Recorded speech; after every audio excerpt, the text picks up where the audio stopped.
Hello, everybody. Good afternoon. So today we're going to be talking about safety, like Roxy had mentioned in her email. We're talking about work safety when you're out in the field, when you're in the office, when you're doing home visits. So Kathy is the individual who will be providing the training. So please, any questions, anything when you're doing, anything that happened before, or when you're in the home visits, when you're out in the field doing outreach or recruiting, just, please feel free to ask questions. And contribute. Yes. Yes. Yes. And we are taking us, because of the other staff members who aren't able to be here, we want them to also have the opportunity to see the training. Thank you. And Kathy Jagado, I'm with Gallagher Chapman, and I'm a law school consultant, and my job is to come out and train safety and make safety awareness, bring it up to a high level with the goal of again, safety awareness that will lead to less accidents and lower costs to the organization. So we're going to start off by talking about slip, trip, and fall prevention. It's very, very important that we talk about that louder? Okay. That we talk about the topic. So we will all be aware that slip, trip, and falls is probably one of the top 3 losses or type of losses that you have here. Okay, and the more injuries that you have here, the less likely, of course, you'll be here at work, contributing. But more importantly, we don't want to see you guys get hurt. Again, there's the cost factors involved, of course, but we just don't want you to get hurt. Okay, and the more that you can take these things that we're talking about with you, the more likely it is that you will not be injured. We want everybody here and everybody that's watching to be accountable for their own safety. We really do. I will tell you that the insurance rates are going up this year, and many of our clients, they'll be twice, maybe 3 times the cost they were the year before, which is impacting the budgets of each and every one of our nonprofits. So in order to combat that, the only way we can do that as a team here is make sure that you don't get injured. That's the best way I can put it, okay? Now, like it says, you take hundreds of steps every day, but how many of those do you take seriously, okay? You're in a hurry to get to where you're going. You may not pay attention to where you're going. You may take shortcuts. And those are the kind of things that we see when we have losses, we have injuries. So you need to consider how important each step is when you're walking. What is slip, trip, and fall? Well, a slip is when there's little traction from your shoe, okay? A trip is when your foot actually hits something and then you fall over. And a fall is when you are off balance, when you're at an elevated level, okay? There's 2 types of falls from the same level, from slip, trip, and falls, and again from an elevation when you're like on a platform or a step stool or something higher. Now in the office environment, this is kind of common what we see. It's trip and fall over extension cords. The extension cords that are not covered up or are not attached to the wall. We'll sometimes see them over desks when they come out from computers or telephones. So when we see a condition like this, it's important that we recognize it from afar and cover it right away. Get rid of the hazard. Just keep that in mind. You need to get rid of the hazard in the office. Another one is spills. So when you see a spill, where it's at home or in the office, you need to recognize it, make sure that everybody stays away from it, and that you clean it up as soon as possible. So in a floor like this is a tile floor, what you need to do is get something around it. Chairs, napkins, paper towels around it so nobody else will fall around it. You see that a lot at supermarkets, restaurants. The first thing they do is they put a caution sign out. So if you have caution signs, wet floor signs in the office, use them, okay? If there isn't any around, put the chairs like this around it. Even if you're doing a home visit, put something on top of the spill and clean it up as soon as possible. If the spill happens over and over again, you need to report that, because that may tell us here in the building, of course, that there's maybe something broken that's causing the spill, and so it can be fixed right away. Little kids are also good at spills. When they're drinking something, right? Sounds familiar. So again, if you know that's the case, that there's potential for spill, you may want to carry some extra Kleenex, paper towels with you in your purse or your pack. So in the case that they do spill, you can help wipe it up as soon as possible. Again, there's an example of a caution wet floor sign right next to it, so nobody will pass over it. Another one here is rugs, floors, floor mats. Okay, that says what is wrong with here? Well, wrong here. Well, as you can see, it's flipped open. Okay, so the other thing you can see here is right here. It's also worn, so somebody could slip their foot underneath that mat. So even if there's a mat there, you have to walk over it, not put your foot slide through it. So in a situation like that, I would recommend that the building tape it down so that there's no, or replace it if it's too old. Now, if you're in a home, you may find that you will encounter mats on the floor, maybe throw rugs. Okay, the safest ones are the rugs that grip to the floor. Okay, the ones that are worn will be slippery. Okay, so if they're old and they're worn out, you may want to just pull them aside because that could be a slip and fall hazard.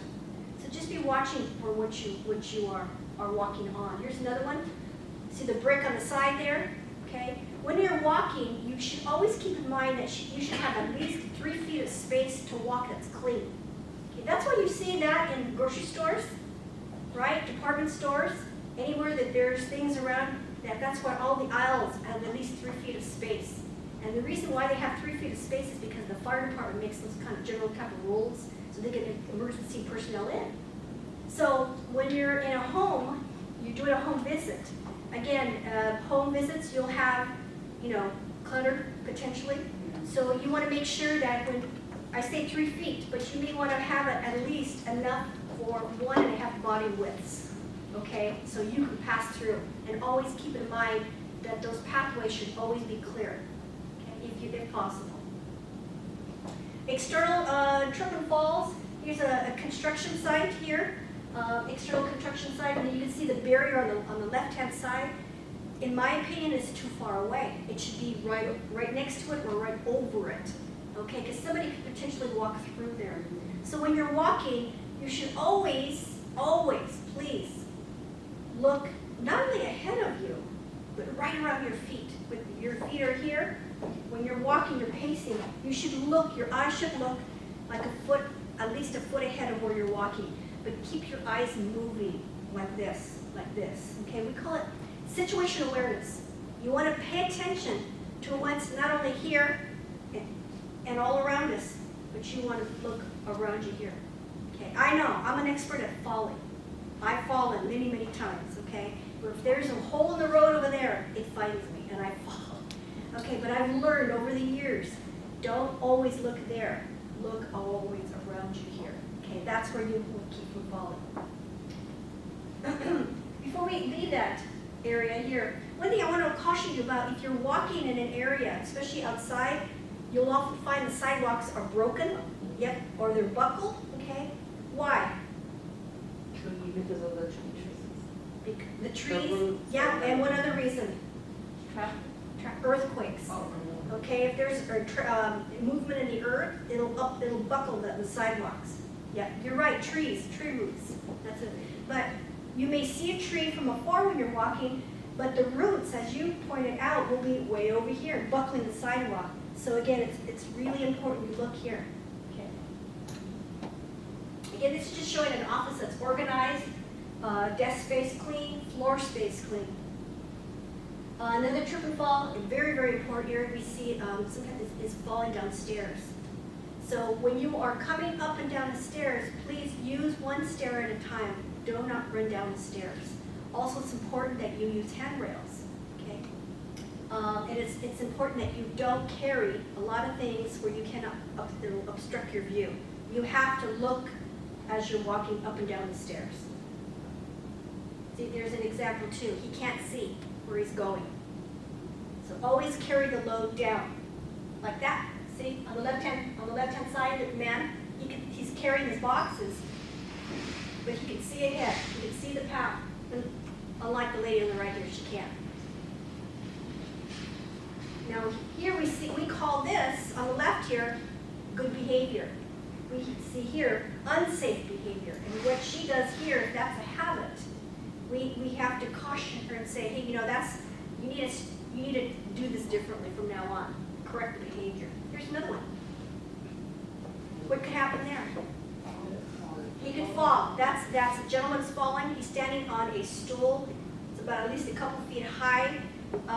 Even a short elevation fall, not tall, high elevation, can cause a fall, and you can have a head injury. So that's an office environment. So what someone needs to do is he needs to get down, and he needs to use a step stool with rails, okay, or a ladder. So if you do have to go up the ladder, always take one step at a time, hold on to the side, and kind of imagine that your belly button is the center of gravity in the center of the ladder, so that way you can keep your balance. Okay, here's your belly button. You go up the ladder, make sure that belly button is up, going up, and never ever try to get on the top ladder, the top rung of the ladder, because that's very unsafe. Here's another one, outdoors. If you have to walk on surfaces, grass, especially in the morning, they could be wet, like dewy. That could be like ice. And so what you want to do is you want to walk on the ground, the dirt or a concrete surface. Now here's another example. Here I've seen accidents happen in parking lots where the divider was not painted. As you can see, there's a picture on there on the left. So you want to watch for aisleways, materials, cables, cords, pathways. Again, anything that that's your obstruction in where kids are playing, especially. What other would you see where you work? Toys, books, yeah. I do a lot of work with Head Start centers. And one of the things that I'm trying to get folks to do is trying to put ingrained in the head of the children who you're working with to make it part of their responsibility to train them very, very small, very, very early to pick things up and put them away. Make them part of the process. Make it a game, okay? Because sometimes you will be in a hurry, they'll be playing with toys, and they won't pick them up, and it's right there by you. So it's important that you recognize it and get them to help you understand that they could fall as well. Their parents could fall as well, and again, just make it a game. Do you think that's possible? Yeah. So again, they're preventable. What other things that you guys are around besides toys? Books? Cell phones. Cell phones. Oh, thank you for bringing that up. We call defensive walking. Yep. You heard defensive driving, right? Well, you need to practice defensive walking if you are going to text or you need to text. It's almost like your person is a car. You're going to do a text, pull over, stop yourself. Do not text and walk. Why? Where's your attention? On your phone. On your phone. Is it where you're walking? No. I almost saw a really, really bad accident. That was in Glendale, in Colorado, Brand Boulevard, on a street corner. And there was a lady next to me, and a man that was next to her on the other side. And she was texting, and the light turned green for us to walk at the intersection. And she saw us all go, and she was still texting. And we didn't go. We were just about to go, and this car came around real fast around the corner, and she stepped off the curb, and the man just pulled her from her collar like that, and she must barely missed the car. But she wasn't paying attention to the traffic. Right, she was just doing this. That's where her attention was. If it wasn't, yeah, he grabbed her from the back and just pulled her. And if he hadn't done that, she could have gotten hit. So thank you for bringing that up. Yeah. Yeah. What else obstructions do you see in what you do? Strollers. Yeah. Okay. Beds. That was the other thing I was going to mention. Beds, blankets, pillows. Again, just keep in mind everything that we call it a very critical phrase that we use is called situational awareness. our world is not linear. It's not linear meaning one-dimensional. Our world is up, down, all around us, okay? You have to keep that in mind, just like when you're driving. When you're driving, you don't always look tunnel vision straight ahead. Your eyes must always keep roving. So when you're walking or you're working with kids, it's important that you always keep your eyes moving this way, your head moving. Do you see what's around you so you won't slip and fall? Okay. So, are slip and falls preventable? Okay. Yes. How? Shoes. We got to wear the right kind of shoes when we're working.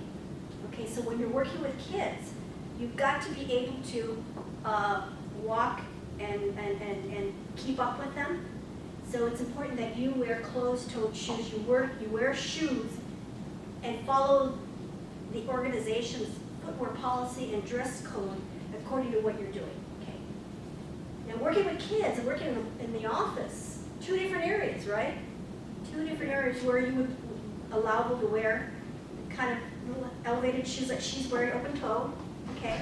But if you're working with kids, is it easy to chase after them in high heels and open toe like you're going to a club? No. No. But again, just keep in mind, it's important that you recognize that and make sure that you are compliant. And look where you are going when you walk. Don't engage in activities that distract your attention. It's the types of claims that we see are inattention and people taking shortcuts. Okay, please do not take shortcuts. This just talks about the type of shoes that you should be wearing. And walk carefully, slow when you are transitioning from one area to another. So if you're walking along and you're walking on concrete, asphalt, and you're going to go onto grass, okay, there's a difference there. One's softer than the other. So it may slow down your pace. So you have to adjust yourself. When you're walking in from outdoors to indoors and it's raining, use the mat. Make sure that you wipe your feet at least 10 times because it takes that many scrapes on your shoes to get them dry between the time you come in outside wet to the dry. Okay. So even if you try to wipe your feet a couple times, right, the chances are your shoe will still be wet and you go.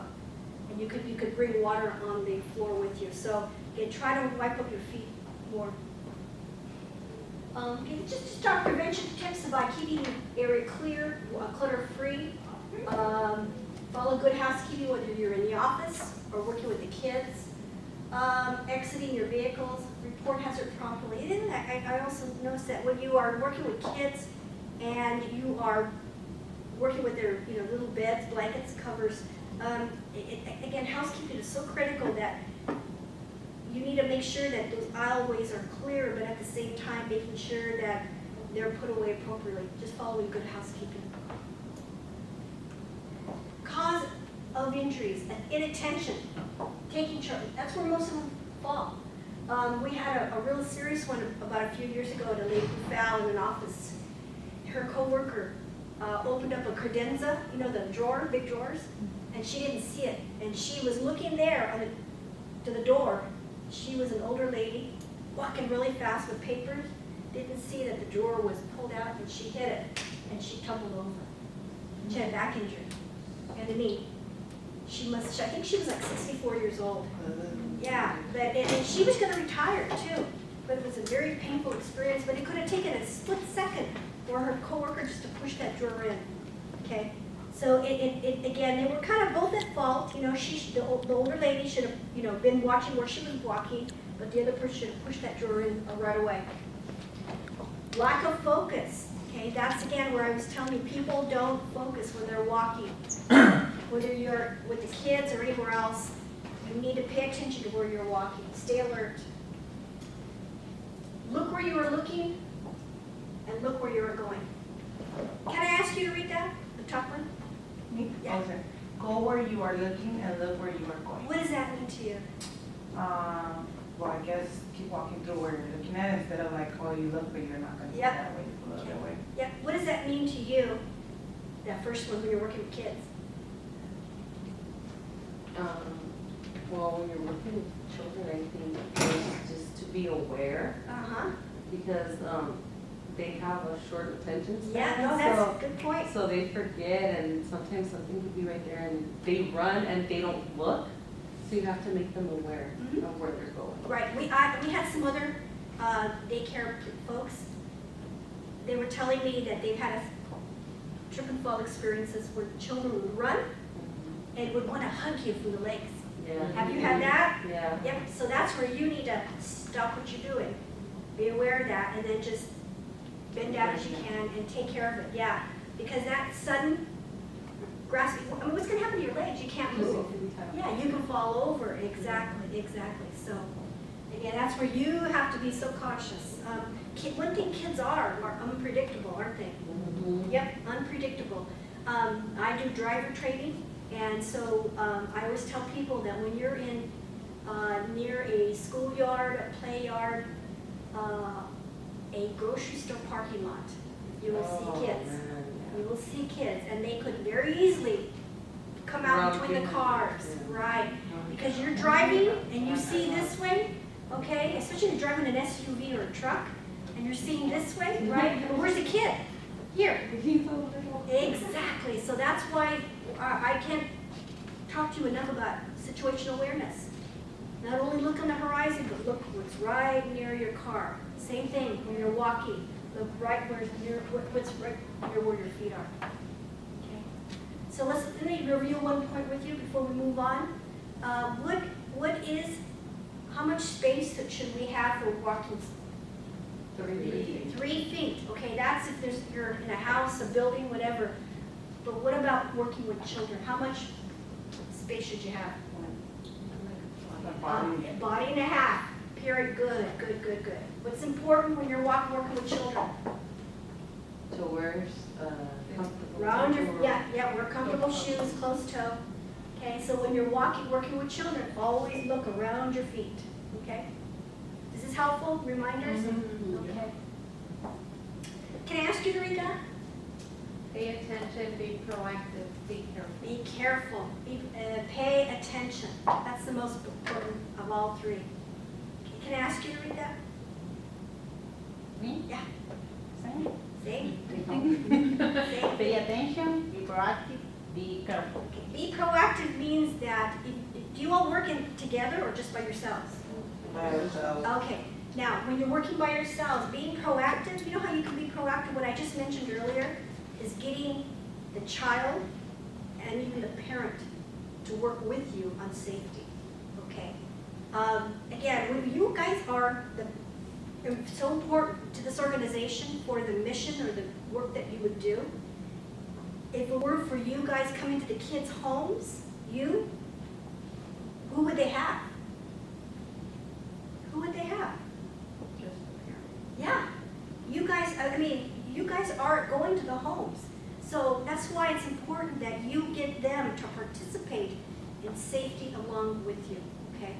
So it's a partnership. Like, I'm here to help the organization. You need to get that safety focus with the parent too. Okay, any questions? You think it's possible? Yeah. And again, make it a game. Okay, everybody's into this. Okay. Next topic, we're gonna switch gears here.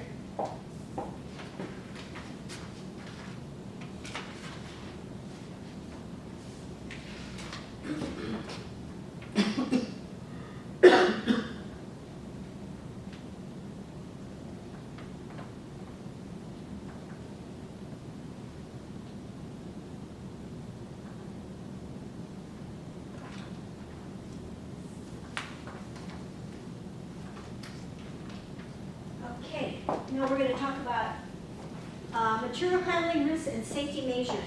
Material handling is kind of like sounds like kind of construction, but it kind of is. But material handling material can be anything. It could be anything. It could be books. It could be children. It could be boxes. It could be anything that you left what you're doing. Handle material. But what we want to talk about is how you can save your back, how you can do it safely, proper lifting. What we want to do is, and we're going to also work with a volunteer here. I'd like to maybe get a volunteer. But when you're working, what are some of the common things that you lift? Boxes. Boxes, I got it. Toys. Toys. Our bags. Bags, okay. It's not. Rolling carts, rolling carts. Roaming carts, okay. What about kids? Pick up kids? What's the heaviest thing that you Guys guys have have? a childcare sometimes, right? You could. I don't. I try not to. You know, there's But a, just go over it just in case one day you have to pick up kids. When I used to work on the site, yeah. there's in safety, what I do, what we try to teach people is everything that you do in life, there's a hazard. Okay, whether it's driving, whether it's lifting, whether it's against the falls, there's a hazard. And the number one thing that you need to do is what we call eliminate the hazard, get rid of it, okay? Doing this, one of the things that you need to do is look at how you can eliminate or get rid of the lifting altogether, okay? So years ago, how did they do that with kids? They invented strollers, right? As a kid grows bigger, it gets bigger and heavier. So that's why, it's easier to put the kid in the child in the stroller and off you go. Same thing as you have the boxes that you carry, you see the wheels. A better example is the suitcases. If you go to the airport, you go anywhere, you hardly see a suitcase now with no wheels, right? But that's how over the years, you see where they've engineered out the requirement to lift anything. Okay, so you have to think about that too. So if you have to lift and move boxes, multiple boxes, that's why you need to look for something to do the lifting for you, okay? Okay. So if you have to lift a child, again, think about, hey, where's the stroller? Where's the stroller? You need to think about wheels, okay, where you can eliminate the lifting. So whenever you lift anything, it's important that you know what your load limitations are, okay? I imagine this lady right here in the black, who is probably 5 feet and under. She probably, what is your height? 5'3". Oh, okay, well, under, right? You're 5'3". You're 5, I would probably guess to say it's probably very difficult that you would be able to require yourself to lift 100 pounds, right? What's the maximum you think that you could handle?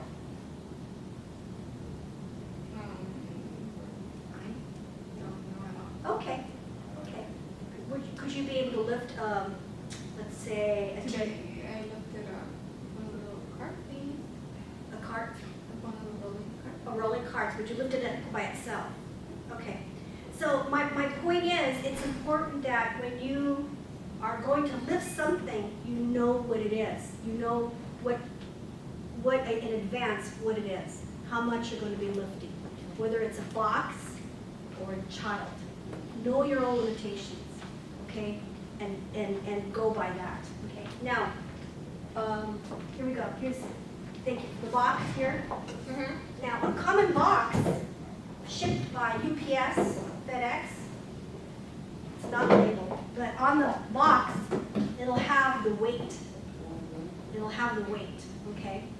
So what you need to do is look for that and determine, hey, can I lift that?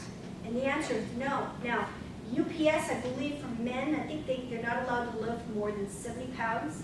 I think for ladies, it's 30 over there.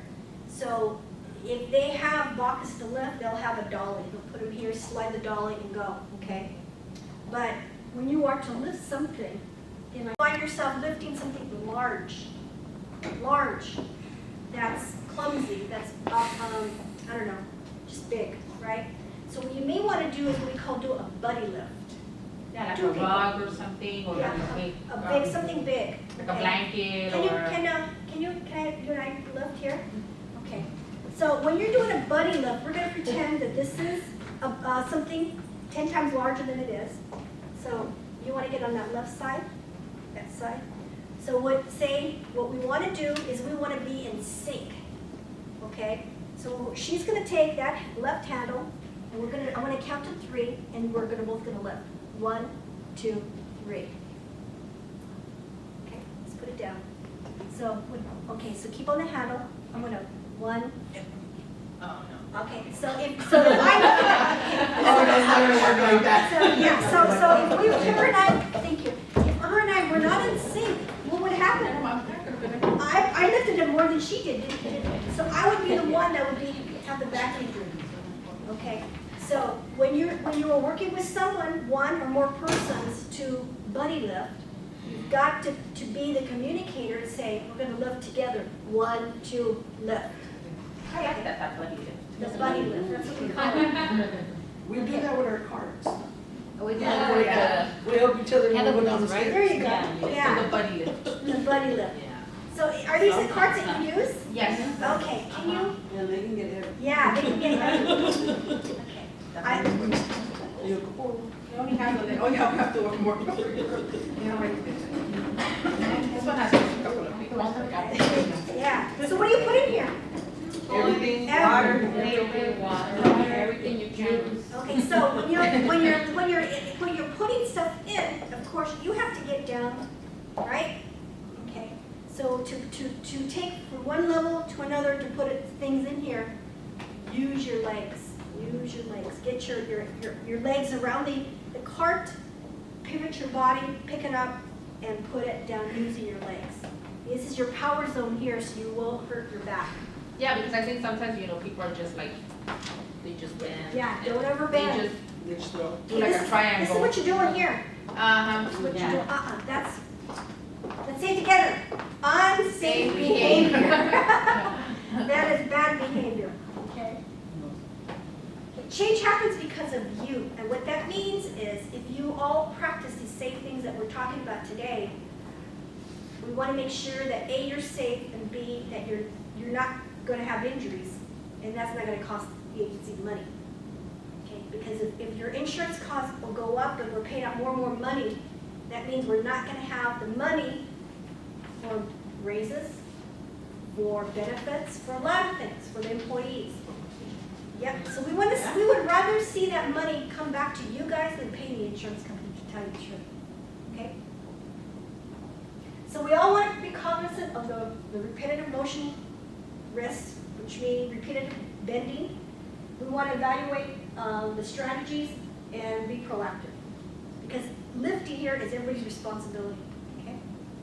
Now the third handout, second handout I have here is on hydration. It's on heat illness. It's getting hotter. Okay? Hotter and hotter. So when you're out in the field, I would recommend that you guys try to keep hydrated. Drink water as much as you can because your body needs that. Wear something light when you're out there, cottony. Try to avoid a lot of the polyester fabrics because they will breathe. Light cotton will absorb and give you better protection than polyester. Okay. But try to stay away from sodas, sugary things because that is not going to help your hydration as much. Coffee or caffeine, no Starbucks. Water is the best. Water, that vitamin water, something that's pure, because that's going to help your hydration. Whenever it's 85 degrees and above, you must seek shelter and get some hydration often. Okay. So try not to stay in an open environment where it's 85 degrees and above. You need to seek shade. If you say you're going to take the kids to the park, or you're out on the weekend, you're out wherever, try not to be out in exposure more than 85 degrees. If you must find yourself, try to wear sunscreen too. Like if you're going to the beach, okay? But always carry some. I carry like a little lunch cooler in my car. In the morning, I put snacks or water, because it stays colder in there, and then hydrate, okay? But be aware of what the symptoms are for heat illness, excessive thirst, dry mouth, sleepiness, tiredness, headaches, dizziness. Those are severe signs that you're going to get heat stroke or heat illness. So I would also carry a wet towel so you can apply to your head and your neck. And then just seek what we call shelter away from the direct heat, okay? You can become acclimated after a while, but it's important that you just stay away from direct heat and stay hydrated, okay? So between now and late September, it's going to get hotter, okay? And do what you can to stay cool with the kids. Okay, any questions? guys can do this, right? Lifting, okay? Interesting. Okay. Thank you. Thank you. You're all Thank you.